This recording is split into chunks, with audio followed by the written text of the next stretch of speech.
Olá pessoal, boa noite.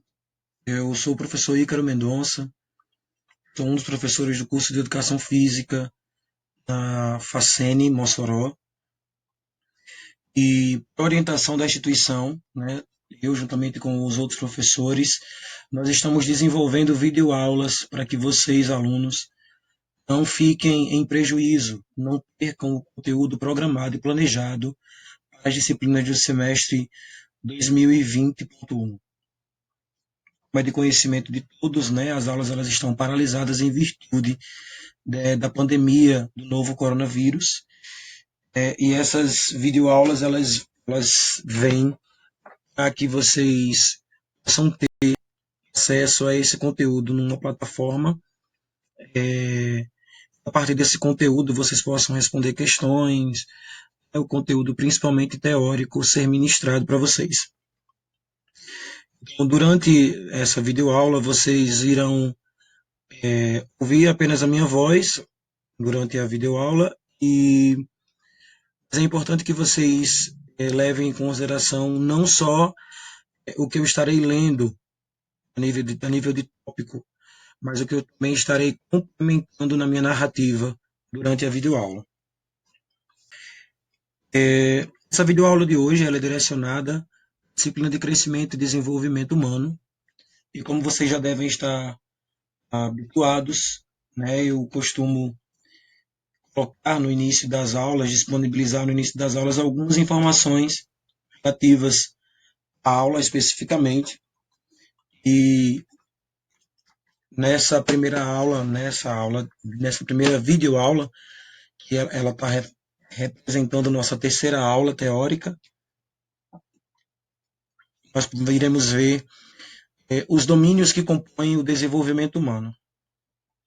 Eu costumo também abordar os objetivos de aprendizagem, e esses estão direcionados para compreender os domínios que compõem o desenvolvimento humano. Então, no final dessa aula, é interessante que vocês compreendam que domínios são esses, né, e como esses domínios eles influenciam, né, no desenvolvimento humano. Introdução, nós podemos dizer que esses domínios eles também podem ser chamados de dimensões, de aspectos ou de esferas do desenvolvimento humano.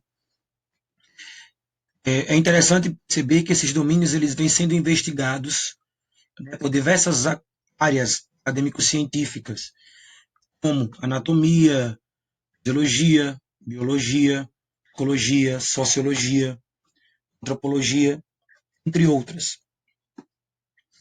Em outras palavras, né, nós podemos dizer que foram construídos vários sistemas de conhecimento, esses conhecimentos teóricos e práticos, a respeito do indivíduo, a respeito do ser humano. Conhecimentos que foram se estabelecendo de modo a priorizar um desses aspectos a nível de estudo ou de interrelacioná-los. Isso significa dizer que vocês podem encontrar um trabalho, vocês podem encontrar um periódico que esteja falando apenas de um domínio, de um dos domínios. Mas vocês também podem encontrar artigos e trabalhos acadêmicos que possa falar, possa discorrer, trazer informações interrelacionando os domínios. Esses domínios eles apresentam características relacionadas ao movimento, à cognição, à emoção, à moralidade, estrutura e função, cultura, socialização, entre outros. Essas características, né, elas direcionam-se a algum domínio específico, com um nome específico, com, né, um estudo específico.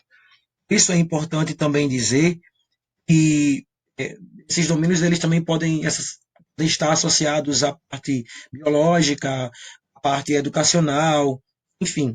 Mas todos vão servir de base de estudo para compreender e explicar os processos de crescimento e desenvolvimento humano. Então vamos lá, os domínios. Vou trazer apenas alguns, né, mas nós poderíamos citar outros. Então, eu vou trazer para vocês o domínio motor, o cognitivo, também chamado de racional, o emocional, afetivo, o cultural, social, mas a gente poderia também ter aqui o domínio biológico, o domínio educacional, o domínio físico, enfim, poderíamos ter diversos outros domínios dentro dessa perspectiva de estudo. O domínio motor, ele diz respeito à produção de movimentos e de ações motoras, né? Essa parte de motricidade, as ações motoras desenvolvidas pelo indivíduo desde a hora que ele nasce até a hora que ele morre. Cognitivo, como o próprio nome já fala, né? Essa racionalidade, né? Ela está ligada à razão, aos pensamentos, raciocínio lógico, imaginação, linguagem, memória, interpretação, etc. O emocional também já é autoexplicativo, né? Ele está ligado aos sentimentos, alegrias, tristezas, angústias, medo, ansiedade, motivação, entre outros. O domínio cultural, ele busca elementos e ensinamentos criados pelo ser humano. Esses elementos passados de geração para geração, a gente já conversou também um pouco sobre isso nas aulas anteriores. E o domínio social, ele traz a relação que cada indivíduo tem, ele está inserido dentro de um nicho social, dentro de um grupo, né? Esse grupo ele pode ser chamado de organização, e por organização nós podemos entender a escola, a igreja, uma organização política, uma organização territorial, uma ONG, que, que, o que se forme um grupo de pessoas que está dentro dessa perspectiva do domínio social. Não é interessante que a gente leve essas explicações do domínio, dos domínios do desenvolvimento humano como algo, mesmo sendo estudado separadamente, mas como algo que não contém uma relação. Então, aqui eu trago para vocês um quadro que mostra exatamente essa integração entre esses domínios, né? Mostrando como o movimento está associado às emoções, como a cognição, como o nosso raciocínio, que também está ligado à socialização, como a cognição, a razão, ela está ligada à culturalização, como o afeto, as emoções, elas estão interligadas com a parte da socialização, enfim, para que vocês percebam que o movimento, o estudo do desenvolvimento humano, ele não parte apenas por existir domínios separados, ele não parte de um estudo separatista, sim de um estudo que interrelaciona esses domínios. É interessante também trazer duas características, dois pontos importantes a nível de desenvolvimento motor. As características de cada domínio de desenvolvimento humano nem sempre se aplicam a todas as pessoas. Professor, o que isso quer dizer? Quer dizer que o que se considera dentro dessa perspectiva de estudo é que esse estudo ele é baseado nas ocorrências em uma média da população. Então, para que se chegue à explicação desses domínios, a gente precisa entender que é uma média feita de uma população mundial, população a nível de país, né, ou de localidades menores, para que se chegue às explicações e aos estudos de cada um desses. Um outro ponto importante por exemplo, citar pessoas que têm alguma deficiência física ou mental ou alguma doença mental. Né? Essas pessoas elas não estão descaracterizadas dentro do estudo. Né? Essas pessoas elas apresentam características diferenciadas do que as que podem ser descritas durante o estudo, porém elas também são importantes dentro da perspectiva do estudo porque elas abrem exatamente uma ramificação de cada domínio a ser estudado especificamente. Então é interessante que nós digamos que todas as pessoas são importantes, que não existe uma forma para que a gente venha a excluir as pessoas dentro da pesquisa, dentro do estudo dos domínios do desenvolvimento. Domínio motor. Como fenômeno, o desenvolvimento do domínio motor abrange a relação entre o sistema nervoso central e o sistema músculo-esquelético. Posso citar, por exemplo, né, o bebê ele passa por algumas mudanças bem rápidas logo no seu primeiro ano de vida, em relação da maturação do sistema nervoso central. Mas nesse período de desenvolvimento de um ano, o bebê ele também aprende alguns movimentos e também desenvolve alguns reflexos motores, como a pressão nos palmares, o reflexo de sucção na hora que ele está mamando. Então, o que pode acontecer é que ele pode internalizar, ele pode esquecer um pouco dessas movimentações. E automaticamente, no decorrer da evolução, do seu envelhecimento, do seu desenvolvimento, ele vai descobrindo outras movimentações. Né? Ele vai descobrindo o rolar, ele vai descobrindo o rastejar, aí depois ele também descobre o andar, o saltar, o correr. Ele vai evoluindo. Isso não significa que ele perdeu aquilo. Isso nós chamamos de bagagem motora. Ele vai construindo a sua bagagem motora e aquilo vai ficando guardadinho no sistema nervoso central e criando uma relação de sistema nervoso central e ação motora, que está associada ao sistema músculo-esquelético. Precisamos considerar que não apenas a maturação do sistema nervoso central merece destaque, mas também as experiências. Então, eu não posso dizer todas as ações motoras que irão ser realizadas, elas são realizadas porque o sistema nervoso central ele está em evolução, está em maturação. Eu preciso entender as associações, as experiências que esse indivíduo ele vai tendo, elas vão ser importantíssimas para que ele vá construindo toda a sua bagagem motora. Então, nós precisamos levar em consideração, precisamos falar especificamente de uma integração entre maturação e experiência, onde maturação está associada ao sistema nervoso central e a experiência está associada a tudo que ele vai tendo a nível de ambiente. Então, só uma não seria suficiente para que as pessoas, para que o indivíduo ele aprendesse as habilidades que ele precisa aprender durante a sua vida. Então, a ampliação e as melhoras nas habilidades motoras ao longo da vida elas vão acontecer exatamente por conta dos aspectos maturacionais, das estimulações ambientais, ou seja, das experiências. Então, é uma inter-relação de 3 elementos. Seria ele o organismo, o indivíduo, a pessoa em si, e a sua evolução a nível de sistema nervoso central, o ambiente, e aí seriam as estimulações ambientais, né, as experiências que ele vai tendo durante a vida, e a tarefa. A tarefa ela seria exatamente o resultado dessa inter-relação organismo-ambiente. Seria a ação motora, o resultado de toda essa relação entre um e outro. Diversos autores apresentam explicações, né, buscam explicações e apresentam explicações sobre o desenvolvimento humano. Talvez um dos maiores pesquisadores a nível de desenvolvimento motor se chama Gallagher, né? Ele desenvolveu um modelo conhecido por modelo da ampulheta em 1982. A finalidade de explicar o desenvolvimento motor nas diferentes faixas etárias, desde a vida intrauterina até a terceira idade. Então, explicando, vocês podem ver no modelo proposto, Gallagher, que ele apresenta 4 fases motoras bem divididas. A fase motora reflexiva, a fase motora rudimentar, a fundamental e a especializada.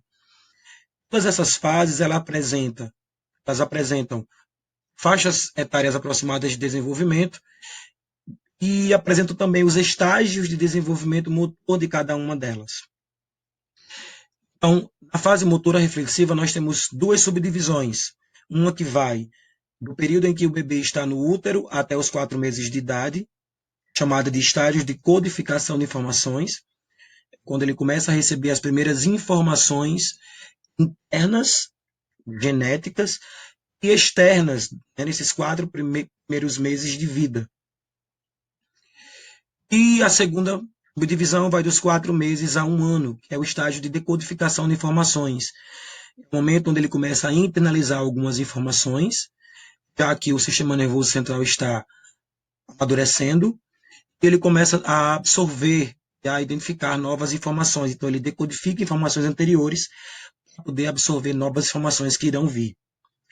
Fase motora rudimentar, né, ela pode ser considerada do nascimento até 1 ano. Ela é como se fosse uma interseção é, entre uma fase e outra. Temos também a subdivisão de 1 a 2 anos. Na que vai até 1 ano de idade, chamado de estágio de inibição de reflexos. É o estágio onde esse indivíduo ele vai perder, né, uma fase meio que de interseção. Ele vai inibir alguns reflexos para dar a abertura e base a uma fase seguinte, que seria uma fase onde ele começa a pré-controlar. Isso vai de 1 a 2 anos. Ele começa a pré-controlar algumas ações motoras e começa também a internalizar ações motoras que talvez não sejam mais tão utilizadas por ele nessa nova fase. Na fase motora fundamental, vai dos 2 a 3 anos, a primeira subdivisão, 4 a 5 anos, a segunda subdivisão, de 6 a 7 anos, a terceira subdivisão. São divididos em estágios iniciais, elementar e maduro. Né? Então, são 3 estágios bem importantes, que é um período de transformação e é um dos períodos longos que acontece no desenvolvimento motor desse indivíduo. Um período que dura mais ou menos em 5 anos, a média no indivíduo, e é um estágio onde ele passa por todo um trabalho de iniciação motora, e ele começa também a desenvolver ações motoras elementares, de transformação, ainda com aspectos de erro, e no estágio maduro ele já começa realmente a entender mais e dominar um pouco mais essas ações motoras construídas por ele. Na fase motora especializada, ela vai dos 7 até os 14 anos acima. Né? A primeira subdivisão vai de 7 aos 10 anos, é o estágio de transição. Transição da fase anterior, desculpa, que ele sai de um projeto onde ele já descobriu, um projeto motor, de bagagem motor, onde ele já descobriu algumas ações e já maturou essas ações motoras, ele agora vai direcionar essas ações a uma outra função. Então, um estágio de transição. O estágio de aplicação é um estágio onde ele vai, como o próprio nome já diz, aplicar as ações motoras construídas por ele, descobertas e construídas por ele. Ele vai aplicar essas ações com mais ênfase, com mais segurança. E dos 14 anos acima, quando esse indivíduo ele vai utilizar permanentemente essas ações, ele vai ter domínio, vai conseguir realizar sempre que isso for solicitado pelo sistema nervoso central, e vai conseguir utilizar essas ações permanentemente. Exemplo disso seria andar de bicicleta, então que todo mundo tanto fala. Mas não só Gallagher desenvolveu projetos de pesquisa ou buscando explicar o desenvolvimento motor. E é retratado por um outro pesquisador, né, juntamente com outros estudiosos, e desenvolveu um modelo semelhante ao da ampulheta, que é um modelo da pirâmide, né, um modelo também bastante conhecido. E aí vocês podem ver aqui que vocês vão encontrar algumas semelhanças com o modelo anterior, e também os nomes, a faixa etária, tudo isso. São modelos de pesquisa. Então, o modelo desenvolvido por Tani apresenta a primeira fase, que seria o de movimentos reflexos ou reflexivos, que vai desde a vida intrauterina até os 11 meses. O segundo seria o de movimentos rudimentares, vai de 1 a 2 anos. São movimentos que ainda não são rebuscados, né? A terceira fase, apresentada por Tani, é de movimentos fundamentais, esse que também tem o mesmo período, um período semelhante ao que foi proposto por Gallagher, de 5 anos. É a descoberta desses movimentos que vão ser fundamentais para que esse indivíduo possa realizar outras atividades relacionadas à motricidade no futuro.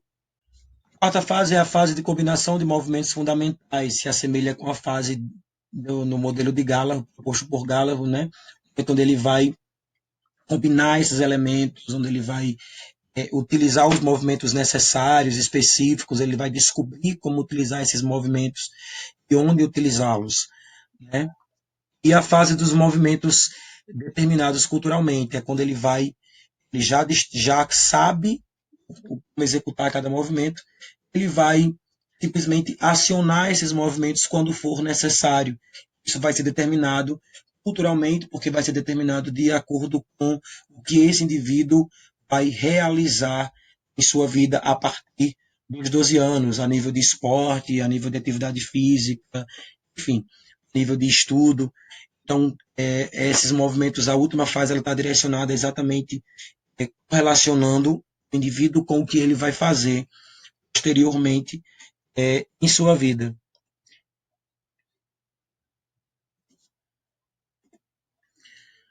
Uma observação importante é colocar que as idades estabelecidas como início e fim de uma faixa etária, elas podem variar de um autor pesquisador para outro. Porém, toda pesquisa ela vai ser válida. Vale também a leitura dessas pesquisas, né? Ainda existem muitos modelos explicativos para os vários domínios do desenvolvimento humano. Essa ponderação, essa colocação de dizer que existem vários estudiosos ainda buscando explicações sobre isso, ou que já apresentaram alguma explicação sobre isso, ela não diminui a importância de qualquer outro modelo já proposto. Tanto o modelo de Gallagher quanto o de Tani, eles podem ser considerados importantíssimos para explicar e orientar o desenvolvimento motor e a aquisição de ações motoras. Passamos agora ao domínio cognitivo.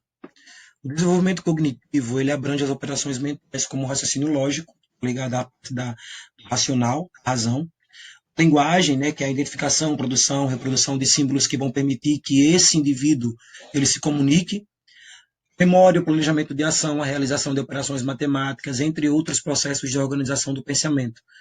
Como eu disse no início, tudo que tiver ligado ao raciocínio, né, ao pensamento, vai ter relação com o domínio cognitivo. Assim como no domínio motor, diversos pesquisadores também buscaram e apresentaram formas, né, de entender como se desenvolve, né, o pensamento do indivíduo, como se desenvolve esse indivíduo a nível desses de raciocínio. Um deles foi o biólogo Jean Piaget, que foi o proponente da teoria dos estágios cognitivos, né? Ele elaborou uma teoria que apresentava uma associação entre os comportamentos e as faixas etárias respectivas a esses comportamentos. Então, para cada faixa etária, ele foi direcionando o que acontecia a nível de comportamento no indivíduo. Desenvolveu um método de pesquisa com base em observações minuciosas de bebês, de crianças, adolescentes, além também de utilizar seus próprios filhos dentro dessa pesquisa, certo? Ele procurou compreender de que forma esse indivíduo compreende a si mesmo como diferente de outro ser. E aí essa busca de solução de problemas, desafios intelectuais, atividades da vida diária, as brincadeiras, e como tudo isso pode influenciar também no desenvolvimento cognitivo do indivíduo. Para esse autor, para Piaget, criança e adolescente constroem ações de acordo com 4 parâmetros que se integram: o objeto, o tempo, o espaço e a causalidade. Na causalidade, vocês leiam a relação entre causa e efeito.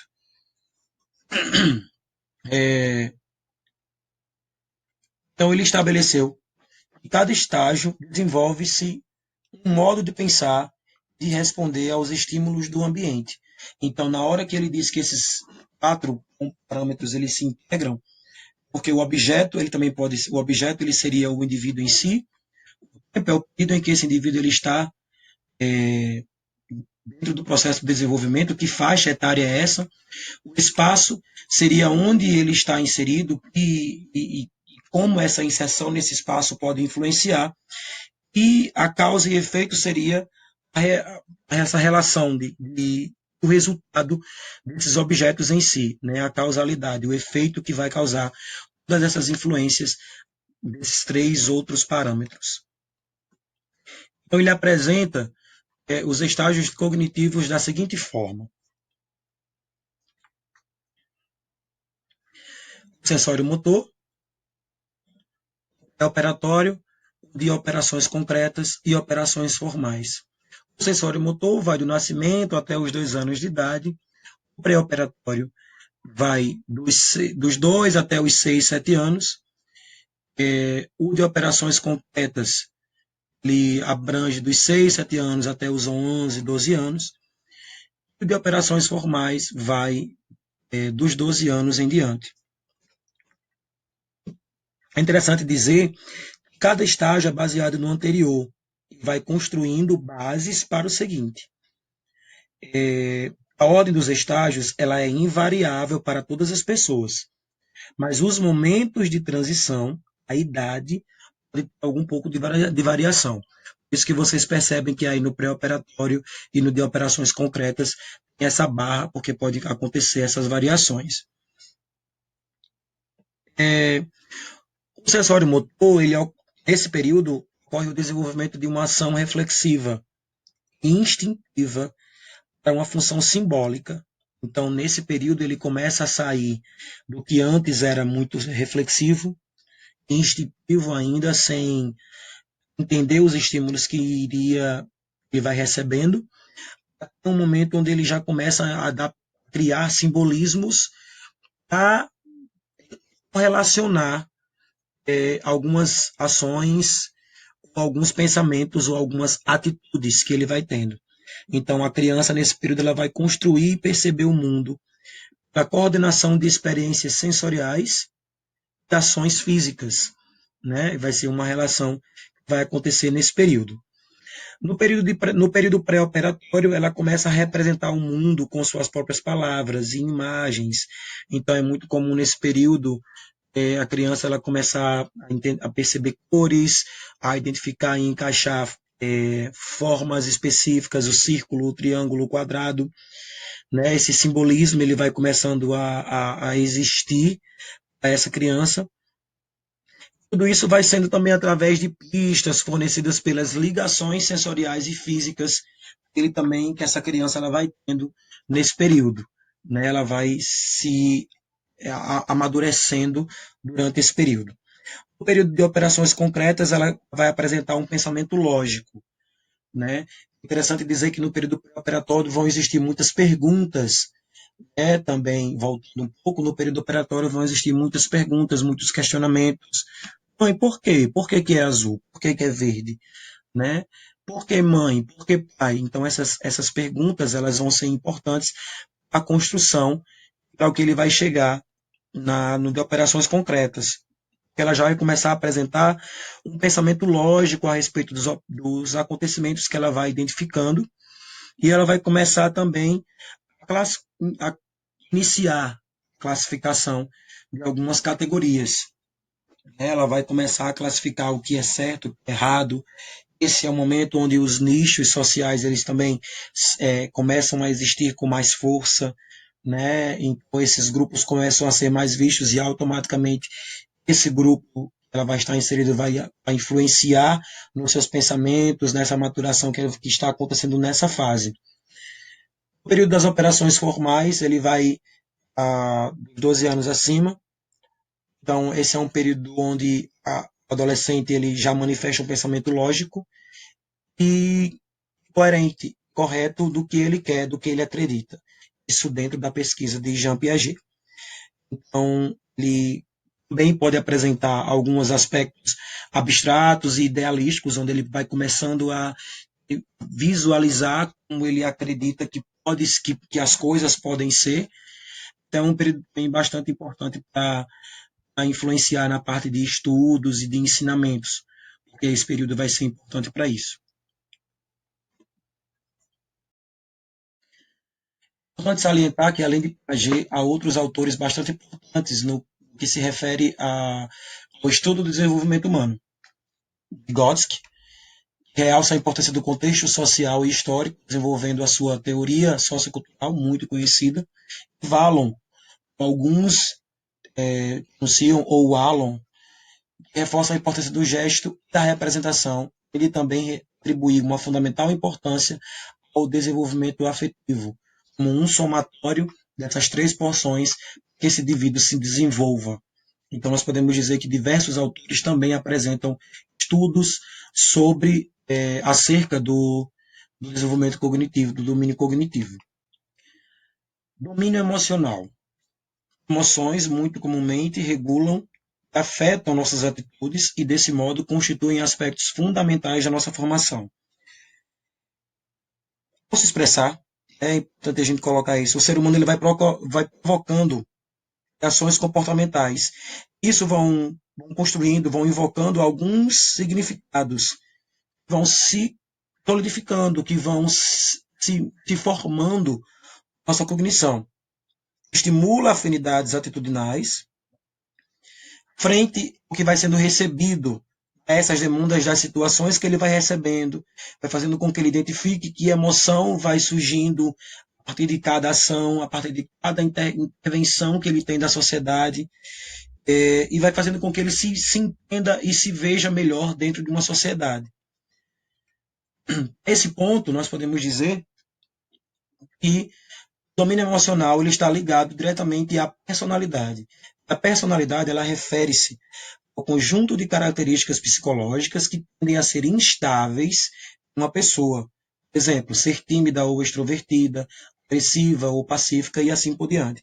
Então, eu não posso dizer que esse indivíduo não vai mudar a sua personalidade, porque o próprio nome já está dizendo, é instável. Né? Para atitudes, está sendo colocado no primeiro tópico, nós podemos entender que as atitudes elas são ações. Essas ações elas são imbuídas, elas são carregadas de valores morais e éticos. Esses valores eles também fazem parte de toda a evolução, de todo o desenvolvimento do indivíduo. Assim como nos domínios anteriores, motor e cognitivo, o domínio emocional também apresenta alguns estudiosos. Né? A temática das emoções ela foi abordada e tratada por diversas correntes de autores da psicologia. Mas é importante que a gente destaque Freud, Sigmund Freud, né, que ele foi o pai da perspectiva psicanalista. Né? Então, ele apresentou uma perspectiva e nessa perspectiva ele dividiu a personalidade em id ou id, ego e superego. Ele explica cada um desses pontos dizendo que o id está presente no recém-nascido, ele representa os impulsos de prazer.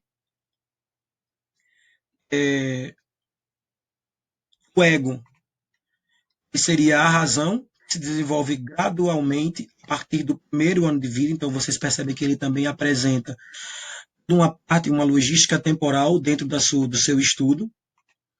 E o superego se desenvolve aproximadamente aos 5, 6 anos de idade, inclui a consciência e a criança passa a incorporar sistemas de valores em que a partir daí deveres, proibições que são impostos socialmente. A gente pode dizer que o ego ele seria aí um intermediário, um mediador entre os desejos do id ou do id e as demandas exigentes do superego. Então, nós podemos também colocar algo muito importante abordado por Freud, que essa ligação entre o id e o superego, mediado pelo ego, pode levar a alguns sentimentos de culpa, de frustração, quando ações que foram pensadas ou que foram acionadas no id não forem concretizadas no superego, ou não sejam o que o superego espera a nível de atitude. Então é algo muito conflituoso.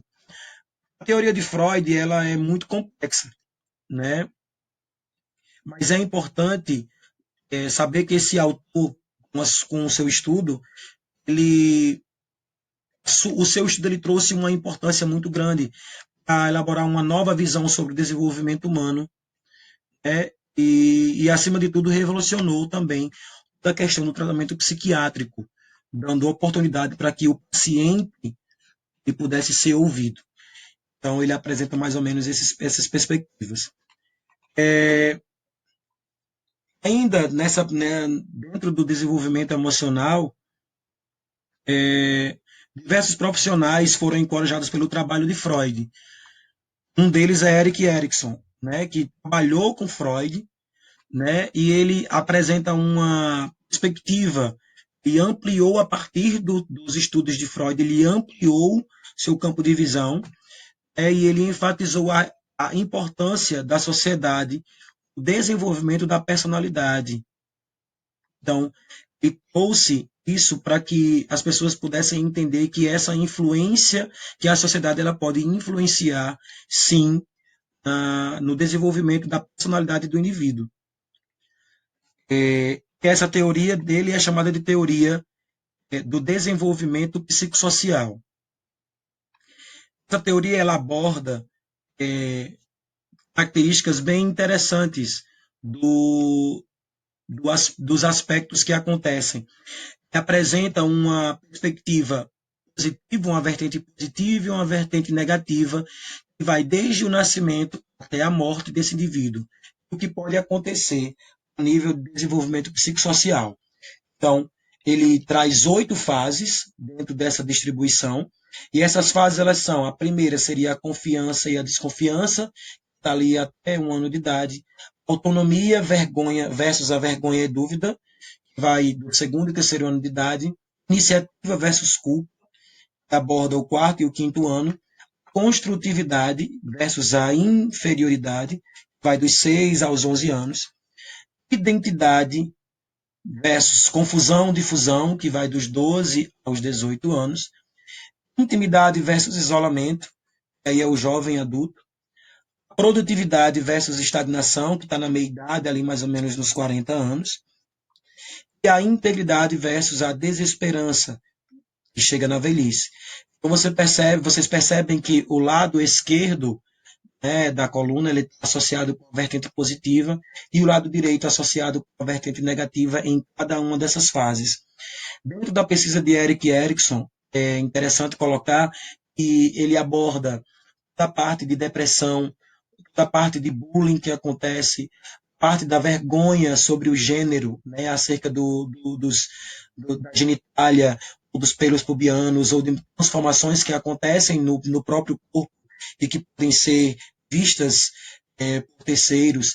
Enfim, o isolamento que ele aborda da questão de se esse indivíduo ele não é um indivíduo que teve uma boa evolução, ele não consegue emprego, essa estagnação versus a produtividade, se ele não é um empresário, uma pessoa de sucesso, essa integridade que está relacionada à segurança que esse indivíduo tem, porque tudo que ele vivenciou de forma positiva, versus a desesperança que leva muitas vezes ao suicídio, em muitas fases, tanto na fase da velhice, como na fase da confusão, difusão, ali entre os 12 e 18 anos, que apresenta também um índice alto de suicídio.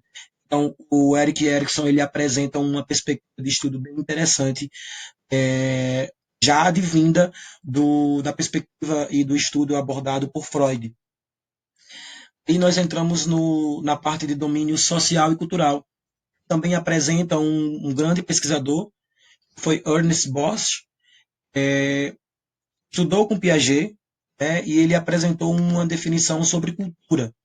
Diz que cultura é um campo de ações, cujos os conteúdos eles vão variar de objetos feitos, usados pelos seres humanos, a instituições, ideias, mitos. Sendo isso assim um campo de ação, cultura oferece possibilidades, mas na mesma medida estipula condições para que essa ação ela aconteça.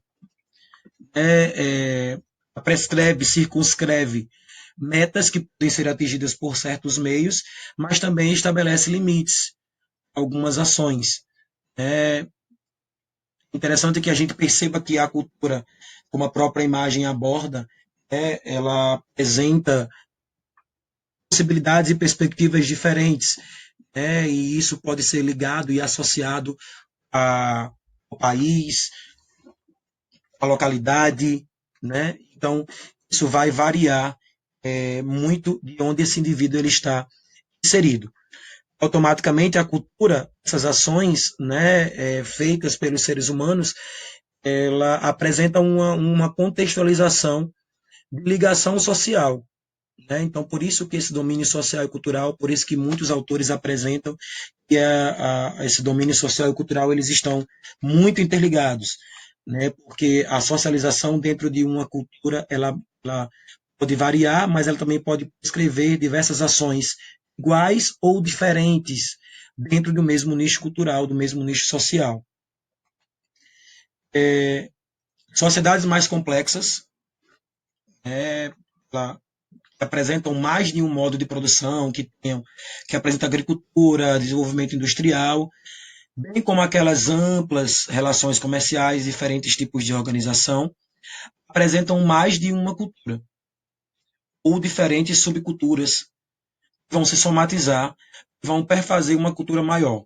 Exemplo, cultura urbana, que contém hábitos próprios relativos a transporte, alimentação, lendas típicas, e a cultura rural, que também vai apresentar hábitos próprios relativos a transporte, né? Então, alimentação, lendas típicas. Então, vocês conseguem perceber que a cada cultura eu consigo diversos hábitos relativos àquela cultura. Uma observação importante é ressaltar que tanto a cultura como a sociedade não são partes acessórias do desenvolvimento humano. Muito pelo contrário. Estudar qualquer domínio do desenvolvimento humano sem tentar estabelecer uma relação entre eles de igual importância entre esses domínios social e cultural não vai enfatizar e não vai trazer, não vai deixar a devida importância de ser, do que é ser, além de um indivíduo, uma pessoa. Então, eu não estarei evidenciando a importância do desenvolvimento humano se eu não relacioná-los. Por exemplo, na hora que eu vejo, eu coloco a imagem das pirâmides, coloco também a imagem de um desses livros. Essas duas figuras, elas representam diferentes meios de preservar a história de cultura de sociedades diversas, uma pirâmide, até a mais simples, porém que não é tão não menos valiosa, o livro. Então são formas de preservação dessa cultura, dessas ou da história de uma determinada sociedade, né, de como essa história ela vai poder influenciar as gerações futuras, de como essa cultura ela vai poder influenciar nas gerações futuras. Então, são duas formas de trazer essa preservação. Com isso, chegamos às considerações, dessa aula, dizendo que o estudo do ser humano ele constitui um grande desafio. Compreender o ser humano é que é um exercício de aproximação e de afastamento dele mesmo, tanto da pessoa que a gente quer estudar, a gente imagina estar estudando, como a de nós mesmos, né? Estudar o processo do crescimento e desenvolvimento, antes de tudo, estudar a si mesmo. Compreender o ser humano em sua totalidade talvez seja impossível, em razão da complexidade das surpresas que constituem o indivíduo. Ou seja, o indivíduo ele nem sempre é previsível, não necessariamente ele é controlável. Podemos observar na aula que há vários setores, aspectos do desenvolvimento humano chamados de domínios, dimensões, aspectos ou esferas que podem ser motor, cognitivo, emocional, cultural, social, moral, entre outros. Podemos perceber também que a identificação de cada um desses domínios, ou seja, a distinção entre um e outro, nem sempre é tão nítida quando se trata do fenômeno complexo que somos nós, seres humanos. E esse é um principal motivo pelo qual se discute a dicotomia razão e emoção, com certos desdobramentos para a educação física. O que isso significa para nós, alunos e futuros profissionais e profissionais de educação física? Significa que todos os domínios eles são importantes dentro do estudo. Quando nós falamos de treinamento físico, por exemplo, nós não podemos descartar o aspecto social, o aspecto psicossocial desse aluno. Nós estamos falando do esporte, nós não podemos dizer que esse aluno, nós não podemos separar esse aluno, a emoção desse aluno com a parte motora, nós não podemos. Então, esse indivíduo ele precisa ser estudado em sua totalidade. Esses domínios eles vão ser importantes e responsáveis que o trabalho seja feito de forma correta e para que esse indivíduo ele possa evidenciar-se e desenvolver de forma correta cada uma dessas fases. Também é importante frisar que as fases elas precisam ser estudadas por cada autor. Você vai escolher, o aluno ele vai escolher que autor ele gosta da divisão, da distribuição, e a partir dali aquela vai ser uma vertente de estudo, de pesquisa desse indivíduo dentro do seu campo de atuação. Então, eu espero que a aula de hoje tenha ficado clara, algumas referências que eu utilizo nas minhas aulas. Agradeço pela atenção, espero que vocês consigam compreender o que foi colocado nessa videoaula de hoje. E próxima semana teremos mais uma aula, ainda nessa contextualização de desenvolvimento humano e crescimento e desenvolvimento humano.